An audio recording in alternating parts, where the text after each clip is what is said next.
Welcome to ఊరువాడ. Bhogapuram అంతర్జాతీయ విమానాశ్రయం నిర్మాణ పనులను పరిశీలించారు కేంద్ర పౌర విమానయాన శాఖ మంత్రి కింజారపు రామ్మోహన్ నాయుడు.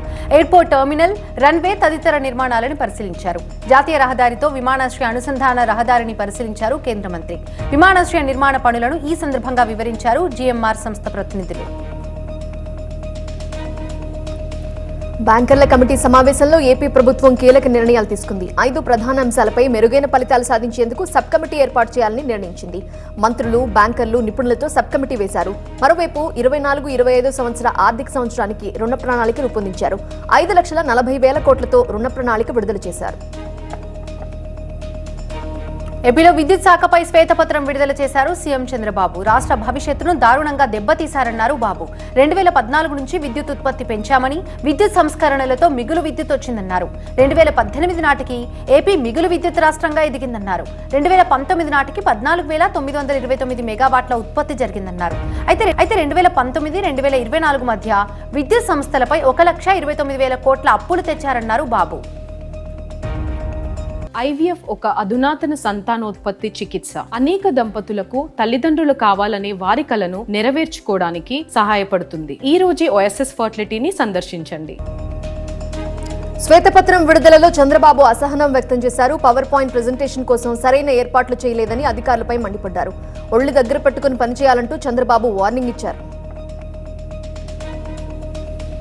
మహబూబ్ నగర్ జిల్లాలోని ప్రాజెక్టులపై సీఎం రేవంత్ రెడ్డి సమీక్ష నిర్వహించారు. ఆర్డీఎస్ కి సంబంధించి కర్ణాటక, ఏపీతో పరిష్కరించాల్సిన అంశాలను రూపొందించాలని అధికారులను ఆదేశించారు CM.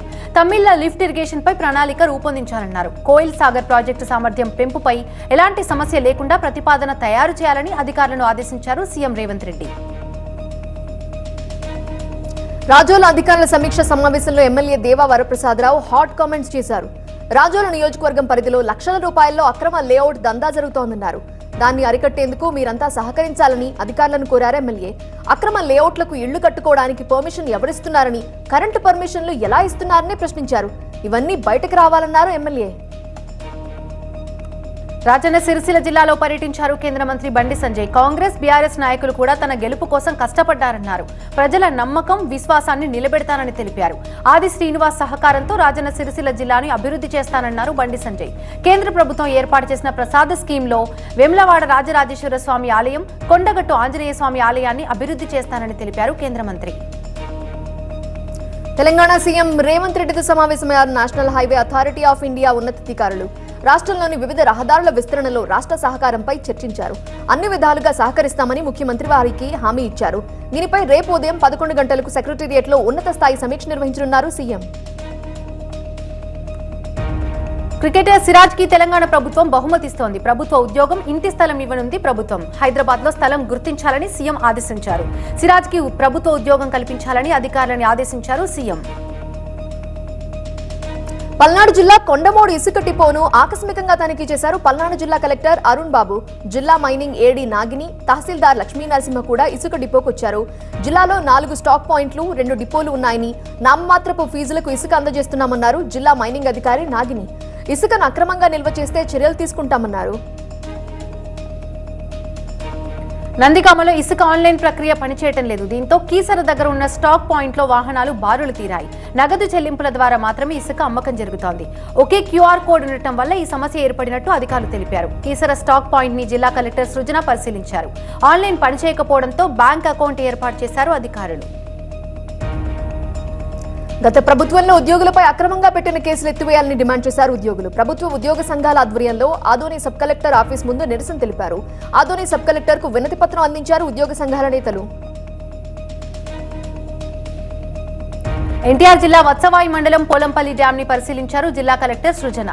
Joint collector Sampath Kumar, స్థానిక ఎమ్మెల్యే శ్రీరామ్ తాతయ్య కూడా పోలంపల్లి డ్యామ్ ని పరిశీలించినట్టు తెలుస్తోంది. రబీ సీజన్ కి నీటిని అందించాలని అధికారులని ఆదేశించారు. కృష్ణా జిల్లా ఘంటసాల ఎంఆర్ఓ కార్యాలయం వద్ద ఉద్రిక్తత ఏర్పడింది. ఎంఆర్ఓ విజయలక్ష్మిని బంధించారు వీఆర్ఓ నాగమల్లీశ్వరి. ఎంఆర్ఓ కార్యాలయం దగ్గర వీఆర్ఓ మల్లీశ్వరి, ఆమె కొడుకు ఆత్మహత్యాయత్నం చేశారు. పెట్రోల్ ను ఎంఆర్ఓ ఆఫీసులో పోసి దానిపై కూర్చున్నారు నాగమల్లీశ్వరి, ఆమె కొడుకు. వీఆర్ఓపై అంతకుముందు ప్రస్తుతం ఎంఆర్ఓ ఇచ్చిన ఫిర్యాదుతో ఆర్డీఓ నోటీస్ ఇచ్చింది. దీంతో ఆగ్రహానికి గురైన వీఆర్ఓ నాగమల్లీశ్వరి ఆత్మహత్యాయత్నం చేసింది. పార్టీ ఫిరాయింపులను సీరియస్ గా తీసుకున్న గులాబీ పార్టీ నేతలు హస్తినేలో రాజ్యాంగ న్యాయ నిపుణులను సంప్రదించారు. ఈసీతో పాటు సుప్రీంకోర్టుకు వెళ్లేందుకు సిద్ధమయ్యారు. దేశంలో పార్టీ ఫిరాయింపులను మొదలుపెట్టిందే కాంగ్రెస్ పార్టీ అంటూ తీవ్ర స్థాయిలో మండిపడ్డారు బీఆర్ఎస్ వర్కింగ్ ప్రెసిడెంట్ కేటీఆర్. రాష్ట్రంలో కాంగ్రెస్ ప్రభుత్వం బలంగా ఉందని బీఆర్ఎస్ ఎమ్మెల్యేలను చేర్చుకోవాల్సిన అవసరం కాంగ్రెస్ కి లేదన్నారు భువనగిరి ఎంపీ చామల కిరణ్ కుమార్ రెడ్డి. బీఆర్ఎస్ పాలనలో ఎమ్మెల్యేలు స్వతంత్రంగా బతకలేదని, స్వేచ్ఛ కోసమే వారు కాంగ్రెస్ లో చేరుతున్నారని చామల కిరణ్ విమర్శించారు. రైతు రుణమాఫీ చేయకుండా బీఆర్ఎస్ ఎగ్గొట్టిందని, ఇచ్చిన మాట ప్రకారం త్వరలో రైతు రుణమాఫీ కాంగ్రెస్ చేస్తుందని ఎంపీ తెలిపారు. 6 గ్యారంటీల హామీల పేరుతో కాంగ్రెస్ పార్టీ మహిళలని మోసగించిందని నిరసిస్తూ బీజేపీ మహిళా మోర్చా ఆధ్వర్యంలో ఇందిరా పార్క్ ధర్నా చౌక్ దగ్గర ఆందోళనకు దిగారు. ప్రభుత్వం వచ్చి 7 నెలలు పూర్తయినా ఇప్పటి వరకు ఒక్క హామీ కూడా నెరవేర్చలేదని కిషన్ రెడ్డి ఆరోపించారు. 6 గ్యారంటీల పేరుతో కాంగ్రెస్ నేతలు దోచుకుంటున్నారని ఆరోపించారు కిషన్ రెడ్డి. హైదరాబాద్ బల్కంపేటలోని ఎల్లమ్మ కళ్యాణోత్సవం ఏర్పాట్లపై మంత్రి పొన్నం ప్రభాకర్ నిప్పులు చెరిగారు. గుడి బయటే కూర్చుని నిరసన తెలిపారు. మంత్రికి సర్ది చెప్పారు మేయర్ విజయలక్ష్మి. మంత్రి కొండా సురేఖతో కలిసి ఆలయానికి వెళ్లిన పొన్నం ప్రభాకర్ ఆలయ అధికారుల తీరుపై మండిపడ్డారు. భక్తులను పట్టించుకోవటం లేదని వాపోయారు. ముఖ్యమంత్రి చంద్రబాబు ఎల్లుండి విశాఖ జిల్లాలో పర్యటించనున్నారు. ముఖ్యమంత్రిగా బాధ్యతలు తీసుకున్న తర్వాత తొలిసారిగా వస్తున్నారు. దీంతో జిల్లా కలెక్టర్ అధికారులతో హోంమంత్రి వంగలపూడి అనిత సమీక్షా సమావేశం నిర్వహించారు. తన పర్యటనలో భాగంగా CM Chandrababu Polavaram left canal ని పరిశీలిస్తారు. తిరుపతి జనసేన పార్టీ నేతల మధ్య చెలరేగిన చిచ్చు ఆరటం లేదు. ఎమ్మెల్యే ఆరణి శ్రీనివాసులు తిరుపతి జనసేన ఇన్ఛార్జ్ కిరణ్ రాయల్ మధ్య డైలాగ్ వార్ నడుస్తోంది. 5 ఏళ్ల పాటు వైసీపీ ప్రభుత్వంలో ఎన్నో కేసులు ఎదుర్కొని జైలుకు వెళ్లి పార్టీ కాపాడుకున్నామన్నారు కిరణ్ రాయల్. బంధువులు అంటూ ఇతర పార్టీల నుండి వచ్చిన వారిని ప్రోత్సహిస్తూ ప్రాధాన్యం ఇవ్వడంపై అభ్యంతరం వ్యక్తం చేశారు కిరణ్ రాయల్.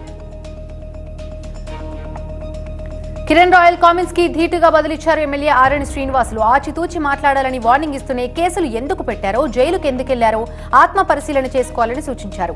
పార్టీ గెలుపు కోసం పనిచేసిన వారికి తగిన గుర్తింపు ఖచ్చితంగా ఉంటుందన్నారు ఎమ్మెల్యే ఆరణి శ్రీనివాసులు.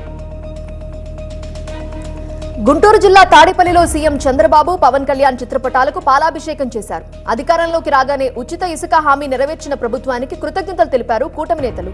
ఇచ్చిన హామీలు నెరవేరుస్తున్న ఘనత కూటమి సర్కార్కే చెల్లుతుంది అన్నారు నేతలు. బెజవాడ కనకదుర్గమ్మను దర్శించుకున్నారు డిప్యూటీ సీఎం భట్టి విక్రమార్క, మంత్రి శ్రీధర్ బాబు. వేద పండితులు వారికి ఆలయ మర్యాదలతో స్వాగతం పలికారు. ఎన్నో ఆశలతో ఏర్పడిన తెలంగాణ రాష్ట్రం సుభిక్షంగా ఉండాలని అమ్మవారిని కోరుకున్నట్టు చెప్పారు భట్టి. సీఎం చంద్రబాబు నివాసంపై దాడి కేసులో జోగి రమేష్ దాఖలు చేసిన ముందస్తు బెయిల్ పిటిషన్ రేపటికి వాయిదా పడింది. టీడీపీ ఆఫీస్పై దాడి కేసులో ఎమ్మెల్సీ తలసిల రఘురాం దాఖలు చేసిన ముందస్తు బెయిల్ పిటిషన్ కూడా రేపటికి వాయిదా పడింది. తూర్పుగోదావరి జిల్లా రాజమండ్రిలో గోదావరికి ఆనుకొని ఉన్న పుష్కర్ ఘాట్ సహా మొత్తం 12 ఘాట్లని పరిశీలించారు మంత్రి కందుల దుర్గేష్, ఎంపీ పురంధేశ్వరి. 2027లో రాబోయే పుష్కరాల కోసం ఘాట్ల డెవలప్మెంట్ తో పాటు రాబోయే 6 నెలల్లో మంచి ప్లాన్ తో గోదావరి తీరాన్ని అభివృద్ధి చేసేందుకు అధికారులతో చర్చించామని తెలిపారు పురంధేశ్వరి.